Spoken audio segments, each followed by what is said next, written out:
Dragons are one of the most legendary monsters in all of fantasy literature. They can be powerful allies or the most dangerous of enemies. One thing that can be said about them is that they are the apex predator of the skies, and they will defend their hordes to the death if necessary. Hi, I'm Loki, and today we revisit an old series of mine, which I haven't done in quite a while, where we discuss different types of creatures and how we can use them effectively in our games. Dragons are typically used by dungeon masters as the big bad, the final boss of the campaign. I personally think this is the right way to actually use dragons. Depending on your system or game of choice, dragons might have a variety of stat blocks, ranging from young and dragonling to all the way to ancient dragons. But I'm never in favour of using dragons in my campaign for story purposes that aren't large and powerful. Dragons should never be easy to defeat, in my opinion, and killing one should make your adventurers famous. I mean, that's how it's always been in literature. Anything else really takes away from what it means to actually have a dragon in your world. It's called Dungeons and Dragons, so dragons should really be iconic. And dragons are pretty ancient, hundreds, sometimes even thousands of years old. That is a really long time to be alive, so it's important to represent the dragon properly to kind of organically represent the life that it's led. Older dragons will be far more full of knowledge than a typical library would. And while some of that information may be random and strange, they've seen kingdoms rise and fall. And honestly, the best dragons, in my opinion, are the ones who are involved in that fall. If you guys like these videos and would like to see me do more videos on this series on different types of creatures, let me know in the comment section below. And also by liking the video and subscribing to the channel. Your support encourages me to be more creative and take more risks, so I do really appreciate it a lot. Thanks guys. So how should we use a dragon in our game? And look at me guys, one take, no fucking cuts. There are lots of ways, but I'll give you a few of the big ones, or one of the major ones that kind of comes to mind. The land has always been plagued by a dragon. That's the idea. A tyrant who bends the local tribes and people to its will. No adventurer has ever been brave nor skilled enough to defeat it or make it flee, make it fly away. You know what I mean? The players get to adventure from level 1, from being commoners, upstarted hirelings. And the dragon gets to be an ever-living threat, but one that they simply cannot defeat until later on in the story. At random moments during each adventure that you run, whether the dragon is involved or not, you roll a d4. On a 1, the dragon attacks. What it attacks is up to you. It could be a nearby village, it could be a city, town, a keep, maybe it's just some animals get snapped up, whatever you want. But something happens, something gets heard about. Maybe the players are in a tavern and a man runs in and says, "No, my cow Bessie got stolen and eaten by that damn dragon." You know what I mean? Like, make it as dramatic as you want. I'm just kind of memeing, but my recommendation is to actually create scenarios for what will happen if you roll a 1. Let's say the party are in town, resting after taking down some local bandits. Suddenly they hear screaming and the town's bell begins to ring. The party panic and run outside as they see a huge dragon obliterate a nearby building, killing everyone inside. It's obviously quite an extreme example of how you could use a scenario, but it's fucking cool, and it will build up the dragon as a long-term enemy, and to be honest, a bit of a giga chad, let's be real. The big issue with a lot of games is that the big boss is introduced too late, or the story boss, the adventure boss is introduced too late, when the party's already most likely able to defeat them.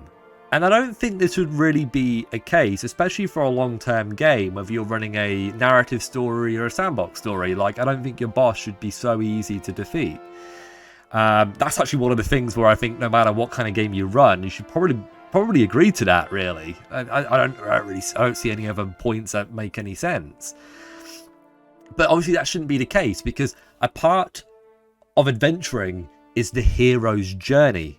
You know, that whole cycle, that Hakuna Matata, right? That cycle of life, the circle of life. And the journey ends with the death of the dragon, right? Or that could be one of the endings. And that can't be what happens if the players are trying to attack it earlier on.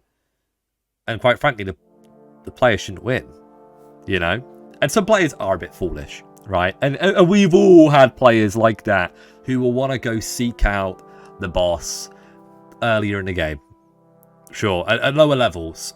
Which is why it's so important to have these scenarios happen. It's to humble your players. If you've got the evil overlord who's a human fighter or something, a level 10 fighter, rather than having him go out and kill people, just have his minions go out and kill people. Like, show the party how much power this man has, or this woman has, this person has, and what they can actually do. Maybe have them do something themselves. I don't know, show up and like kill a lord, or I don't know, something that's gonna like make the party go, wow, we actually can't deal with this guy. We can't. Maybe even if we get, you know, even if we could defeat this guy, are we going to be able to get through all of his men? Are we going to be able to climb over the walls? Are we going to be able to defeat the sorcerer that defends the evil overlord? I don't know, probably not, right? But anyway, this is about dragons, not evil overlords. I don't want to like derail this video too much. But it's so important to humble your players, especially if you're playing a system where your players have powerful characters. Even at lower levels, and there are systems like that, you know. Having your dragon spend the whole campaign flogging his log in the mountains, waiting for the party to turn up, it's just a little bit dull. It's also worth considering the idea that dragons are likely to have hunting grounds, and they're going to want to search for food. This is unless they have acquired minions, okay, which is something you can use. Minions in order to do a lot of the heavy lifting for the dragon.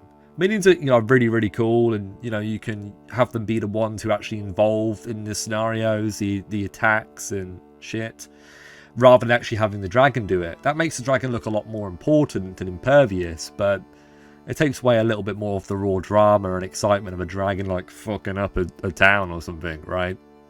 It just really depends on how slowly you want to progress the story forward. You know, you can start off by having it be minions, and then once the minions start to be killed, maybe the dragon starts hunting, because it's like, well, I'm not getting food anymore. I need food. You know, I'm going to have to go hunt then, right? And that's really pissed off because its food supply has been cut off. These are things that you can play with. The quests you can run can either be related to the dragon. If you wanted to run a campaign like this, or in this kind of setting, you could have quests that are related to the dragon, or entirely different, completely different stories. The dragon doesn't even need to be the main story or the main villain. It could just be a very powerful pest that has been causing issues for years. So what about combat? Because I know you guys are interested. Well, I've run enough dragons to know that you shouldn't have them fight in enclosed spaces. It doesn't really make sense. Why would the dragon want to fight there when it's all flappy and stuff like that? Sure, it makes the breath weapon a bit easier, but dragons like the freedom to move and flee if necessary. So there should always be an escape route for the dragon, otherwise, unless the dragon has been kind of forced and pushed into a corner. As much as it would obviously suck for a party, for the dragon to fly away, I mean, it does make sense. You know, it feels quite organic. You know, I think players can appreciate verisimilitude, that the dragon wouldn't just like stay there and fight to the death unless it felt like it had to. And if the players manage to force the dragon from its stronghold, then they get all the loot that the dragon has. So, I mean, isn't that kind of the whole reason why, well, one of the main reasons why they're there in the first place, to get the treasure. And what's cool about that for you is that that means you can have the dragon, you know, become a recurring villain, try and get revenge. That stuff's really, really exciting.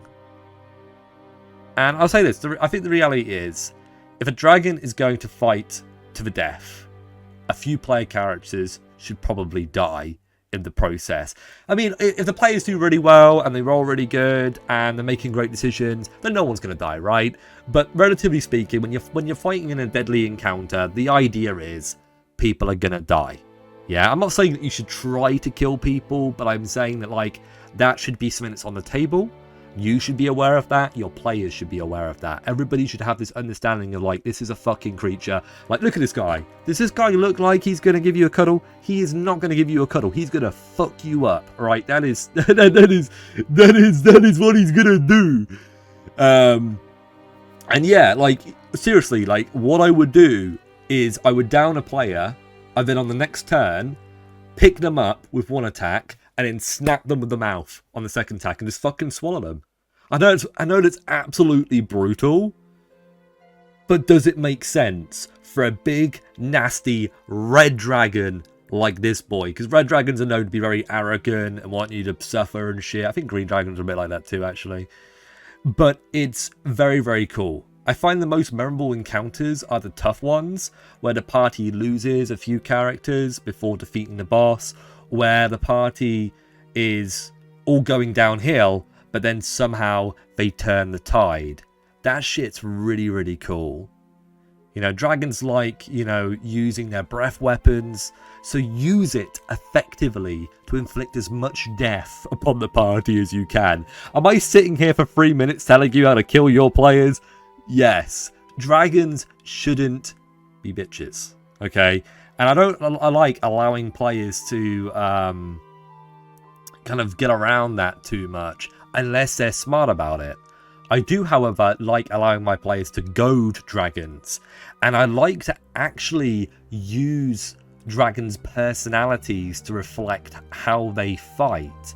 It is so, so cool, and players really like it when they think they figured out how a dragon works and how to, like, fight it. Right? If a dragon's very arrogant and very cocky, maybe the fighter of the group can, like, convince a dragon to breath weapon him rather than the whole party. It's just a thought, you know? It's just a thought, and that kind of stuff makes for very memorable sessions. And what we're looking to do as Dungeon Masters is obviously have a good time. We want our players to have a good time, but we want memorable moments. We want our players to go away from our games and think, wow, that was amazing. We don't want players to go away and think, oh, that was bad, that took a really long time, and we all died, and it was really unfun, and we didn't even have a chance.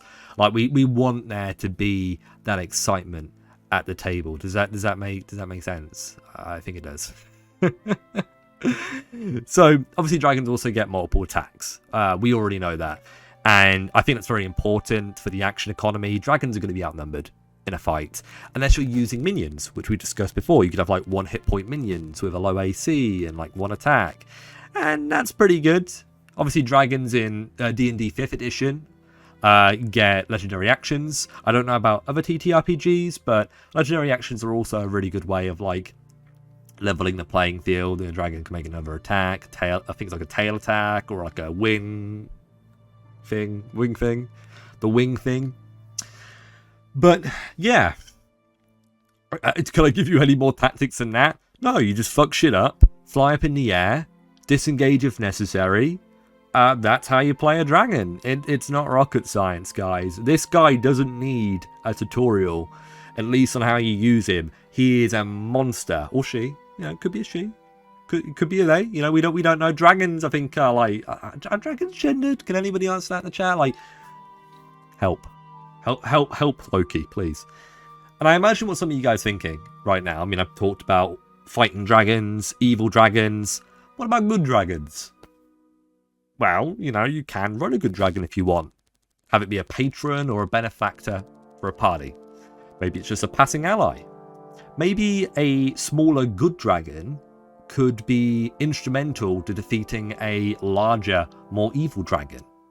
Those types of scenarios are always interesting, and I find neutral or good dragons can actually be really great quest givers, as well as, like, I don't know, like the master for a draconic sorcerer. I know sorcerers don't normally have masters, But I'm very like Conan the Barbarian. I like the idea that sorcerers have like masters and like serve gods and stuff like that. I don't know, just I do. It's cool. But yeah, especially to like find items and objects. You know, that's what dragons want. They want to find cool items and stuff like that. Anyway, I'm babbling. Guys, thank you very much for watching today's video. I hope you've appreciated the kind of more loose cannon style. I'm definitely trying to show a bit more of my personality in my videos. It's kind of hard because I don't want to get demonetized and I don't really want to scare anybody away. But if you guys like the video, obviously I already done my call to action, so I'm not going to do it again. But I appreciate you guys watching. I hope you guys have a nice day. I'll see you guys next time on Loki's There. Loki's There? Loki's There. I can't believe I did it again.